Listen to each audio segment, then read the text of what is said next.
पुरातात्विक दस्तावेज के तौर पर संग्रहित पुस्तक मादला पांजी और बाया चकड़ा में उल्लेख है कि 13वीं सदी में गंग वंश के राजा लांगुला नरसिंहदेव ने इस सूर्य मंदिर का निर्माण करवाया था। नरसिंहदेव युद्ध में बड़े प्रवीण और शक्तिशाली थे और मात्र 18 साल की उम्र में वे अपने पिता राजा अनंग भीमदेव की विशाल सेना के प्रधान सेनापति नियुक्त कर दिए गए थे।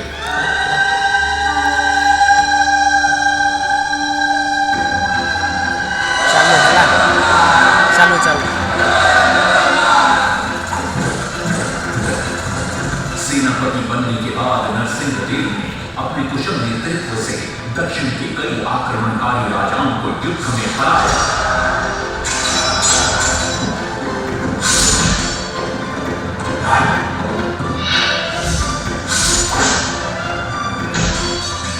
और उनके राजकोष पर कब्जा कर लिया।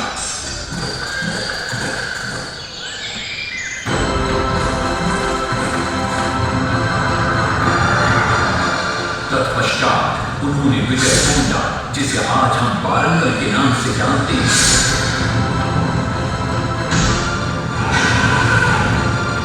कि काकतीय वंश के राजा गणपति को परास्त किया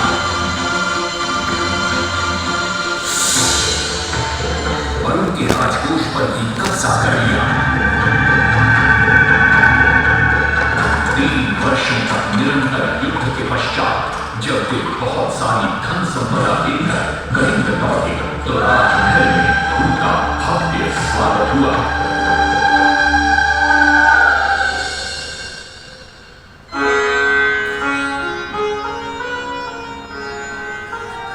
राजमाता कस्तूरी देवी पुत्र नरसिंहदेव की वीरता से बहुत प्रसन्न हुई और पुत्र के सामने अपने मन की इच्छा प्रकट की। कहा, तुम्हारे पिता ने शंख क्षेत्र पुरी में भगवान जगन्नाथ का भव्य मंदिर बनवाया है। मैं चाहती हूँ कि तुम पद्म क्षेत्र कोणार्क में उससे भी भव्य और विशाल सूर्य मंदिर बनवाओ। किंतु नरसिंहदेव माता से प्रति प्रश्न करते, सूर्य मंदिर ही क्यों और वो भी कोणार्क में? तब राजमाता कस्तूरी देवी बतलाती, द्वापर युग में भगवान श्री कृष्ण के पुत्र सांब बड़े ही सुंदर और सुकुमार थे। वो नारद मुनि को चिढ़ाया करते थे। एक दिन नारद मुनि ने सांब को सबक सिखाने की योजना बनाई और उन्होंने सांब की सुंदरता की प्रशंसा कर उन्हें गोपियों के साथ जल क्रीड़ा करने को उकसाया। वहीं दूसरी तरफ भगवान श्री कृष्ण को जाकर कह दिया कि सांब अपनी मां समान गोपियों के साथ जल क्रीड़ा कर रहा है। श्री कृष्ण इस बात से बहुत क्रोधित हो जाते हैं और वे सांब को श्राप दे देते हैं, जिस सुंदरता का तुम्हें अभिमान है वो तत्क्षण नष्ट हो जाए। सांब को कोढ़ हो जाता है। जब सांब राजमहल लौटते हैं और मां जान देवी को ये पता चलता है कि पिता श्री कृष्ण के श्राप की वजह से सांब की ये अवस्था हुई, तो सारी रानियां क्रोधित हो जाती। नारद जी को बुलाया जाता है। वे रोग मुक्ति का उपाय बतलाते हैं। वे कहते हैं, सूर्य की पहली किरण ऊर्ध्व देश के एक कोण पर पड़ती है जिसका नाम कोणार्क है। सांब को वहीं जाकर सूर्य की आराधना करनी होगी।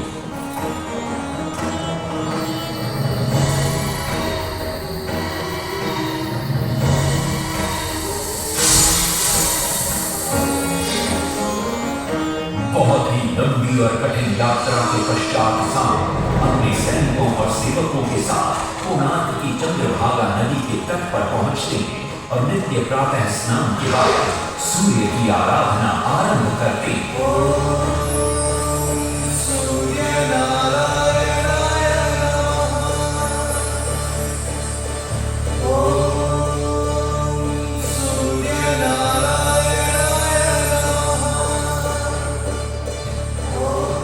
अन्न जल त्याग कर 12 साल की कठिन तपस्या के बाद सूर्यदेव प्रसन्न होकर प्रकट होते और सांब को रोग मुक्त होने का वरदान देते। पुत्र, आज रात्रि के चतुर्थ प्रहर में स्नान करते समय नदी के तल में तुम्हें एक वस्तु मिलेगी। वो मेरा ही प्रतिरूप होगी। उसका स्पर्श पाते ही तुम इस कोढ़ रोग से मुक्त हो जाओगे। स्नान के पश्चात सांब जब नदी से बाहर आते हैं तो वो रोग मुक्त हो चुके होते हैं। उनके हाथ में एक छोटा सा पत्थर है। उनके सुंदर और सुकुमार शरीर को देखकर सारे अनुचर और सिपाही प्रसन्न होते हैं। सांब उस पत्थर को वहीं स्थापित कर एक छोटा सा मंदिर बनवाते हैं। लेकिन जब उन्हें ज्ञात होता है कि सूर्य पूजा का विधि विधान यहाँ किसी को पता नहीं है, तो वे चिंतित हो जाते हैं। वे ध्यान में बैठते हैं। सूर्य देव पुनः प्रकट होते हैं और सांब के पूछने पर बतलाते हैं कि दूर पश्चिम में साक्य देश के मागा ब्राह्मण पूजा की विधि विधान जानते हैं। सांब साक्य देश की ओर निकल पड़ते हैं, जो आज का ईरान है। महीनों की लंबी यात्रा के बाद सांब 18 नागा ब्राह्मण परिवारों को साथ लेकर कोणार्क लौटते हैं और सूर्य मंदिर में पूजा शुरू हो जाती है। राजमाता कस्तूरी देवी नरसिंह देव को बतलाती है कि विवाह के कई वर्षों बाद तक जब हम निसंतान थे, मैंने भी उस सूर्य मंदिर में पूजा अर्चना की और तुम पुत्र रूप में मुझे प्राप्त हुए। माता की बात सुनकर नरसिंह देव मां को कोणार्क में संसार का सबसे भव्य और विशाल मंदिर बनाने का वचन देते हैं। सदाशिव सामंतराय महापात्र, जो शिवई सांतरा के नाम से लोकप्रिय थे, वे अपने सहयोगी बीसु महाराणा के साथ मंदिर का प्रतिरूप बनाते हैं और नरसिंह देव के समक्ष प्रस्तुत करते हैं। नरसिंह देव मंदिर का प्रतिरूप देखकर अभिभूत हो जाते हैं और शीघ्र मंदिर निर्माण कार्य आरंभ करने का आदेश देते हैं। से बड़े-बड़े पत्थर लाए गए, जितने पत्थर डाले गए सारे टूट गए। पानी को डाला, उसमें डाले गए, नहीं पता चला, सारे टूट गए। सिर्फ सांतरा हुए परेशान, किसी विधि मंदिर बने। सिर्फ सांतरा हुए परेशान, किसी विधि मंदिर बने। एक दिन वे चिंतामग्न कोणार्क लौट रहे थे, तभी उन्हें प्यास महसूस हुई। उन्हें पास ही में एक कुटिया दिखाई पड़ती है, जहाँ एक बूढ़ी औरत से उनकी भेंट होती है। शिवई सांतरा पानी मांगते हैं। बूढ़ी औरत पानी के साथ गरम गरम भोजन भी लेकर आती है। वे थाली के बीच में हाथ डालते हैं, जिससे उनका हाथ जल जाता है। तब वो बूढ़ी औरत मुस्कुराकर कहती है, तुम तो शिवई सांतरा की तरह बीच से भोजन उठाकर खा रहे हो। ये सुनकर शिवई सांतरा को अपनी भूल का एहसास होता है। माता रामचंद्र ने उपाय सुझाया, समझे सिर्फ सांतरा।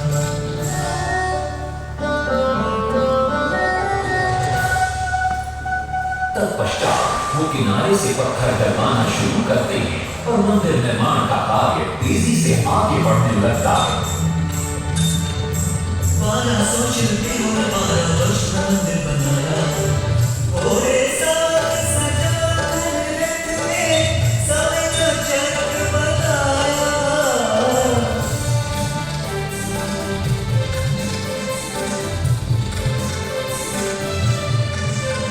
दूसरी तरफ कलिंग के उत्तर के राज्यों के नवाबों के बार बार राज्य पर आक्रमण हो रहे थे। इन आक्रमणों से क्रोधित होकर नरसिंह देव अपनी विशाल सेना को लेकर युद्ध के लिए निकल पड़े।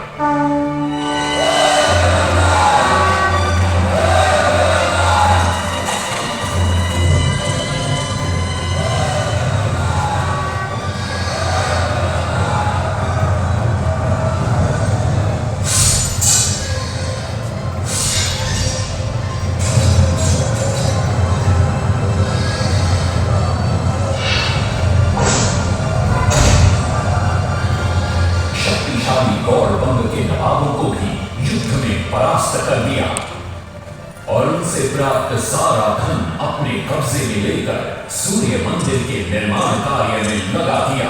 1200 कारीगरों के अथक प्रयास से 12 साल बाद विशाल और भव्य सूर्य मंदिर बनकर तैयार हुआ। उस समय के लोगों में वास्तुशास्त्र, ज्योतिष शास्त्र और खगोल शास्त्र का जो ज्ञान था, उसे देखकर आज के बड़े बड़े वैज्ञानिक भी आश्चर्यचकित रह जाते हैं। कई प्रयासों के बाद भी मंदिर के गुंबद पर कलश स्थापित नहीं हो पा रहा था। क्रोधित नरसिंह देव ने आदेश दिया कि कल प्रातः काल तक यदि कलश स्थापित नहीं हुआ तो सबके सर धड़ से अलग कर दिए जाएंगे। सभी शिल्पकार घोर चिंता में डूब जाते हैं।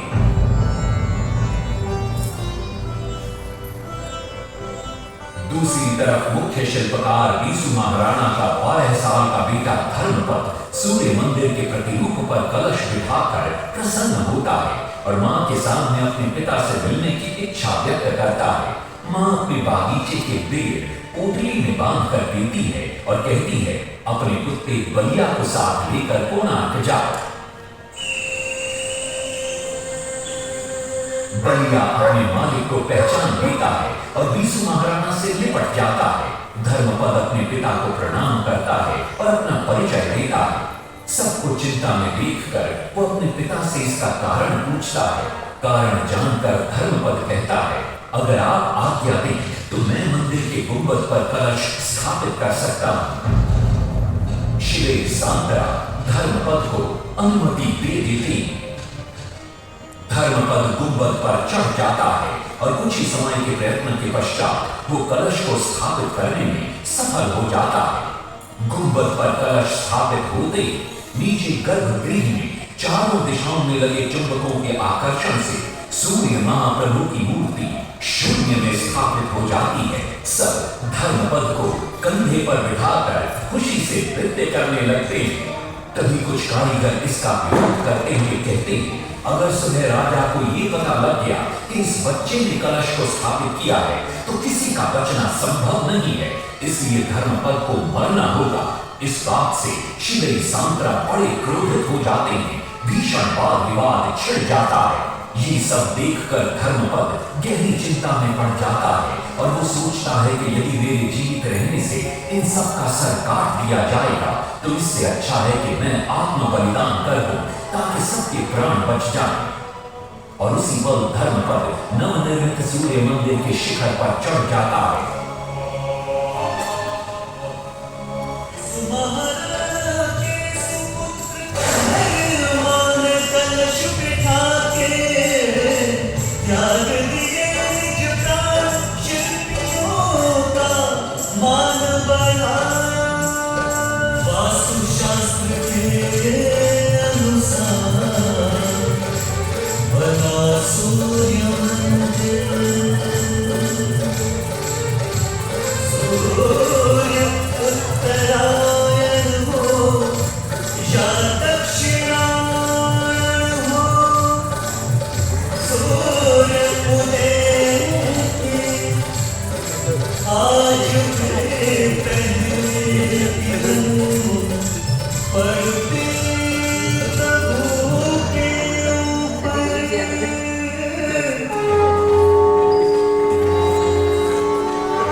और सूर्य महाप्रभु को शून्य में स्थापित देख वे भी आनंद से भर जाते हैं और शिवई सांतरा की पूरी पूरी प्रशंसा करते हैं। वो ये भी घोषणा करते हैं कि माघ शुक्ल पक्ष की सप्तमी को मंदिर की प्राण प्रतिष्ठा की जाएगी। लेकिन शिवई सांतरा कहते, राजन तिथि तो अच्छी है लेकिन मंदिर की प्राण प्रतिष्ठा के लिए ये शुभ नहीं है। किंतु राजा अपनी बात पर अड़ जाते हैं। शिवई सांतरा को दुख होता है और कोई वाद विवाद किए बिना वे हमेशा के लिए वहां से चले जाते हैं।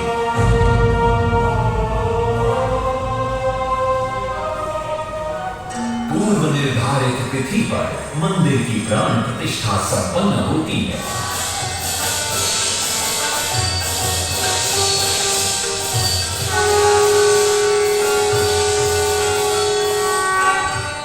लेकिन कुछ दिनों बाद अमंगल होना शुरू हो जाता है।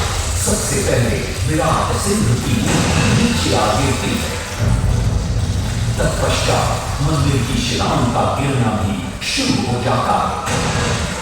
नरसिंहदेव को अब समझ में आता है कि शिवई सांतरा का कहना सही था, लेकिन देर हो चुकी थी। बहुत साल बाद मंदिर के आसपास जंगल उगाए और ये मंदिर घने जंगलों के बीच छुप गया। जब अंग्रेजों ने जंगल के बीच इस मंदिर को देखा तो उन्होंने इसका पुनरुद्धार किया। आज आप उसी विशाल मंदिर के भग्नावशेष देख रहे हैं। ये है इस प्रसिद्ध मंदिर की कथा। अब इस कथा में कितनी सत्यता है और कितनी कल्पना है ये तो किसी को नहीं मालूम, लेकिन ओडिशा की जनश्रुतियों में यही कथा विद्यमान है।